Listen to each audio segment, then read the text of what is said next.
मेरा नाम नेम सिंह है। आज हम बताएंगे चोट लगने पर फर्स्ट एड बॉक्स कैसे यूज किया जाता है और फर्स्ट एड बॉक्स में क्या क्या जरूरी चीज होनी चाहिए, जैसे कि डिटॉल, कॉटन, जैसे कि विक्स, जैसे कि सीजर, जैसे कि टैबलेट, जैसे कि पट्टी,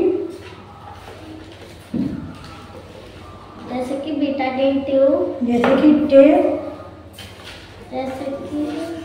बैंडेड, जैसे कि मूव, जैसे कि ग्लूकोज,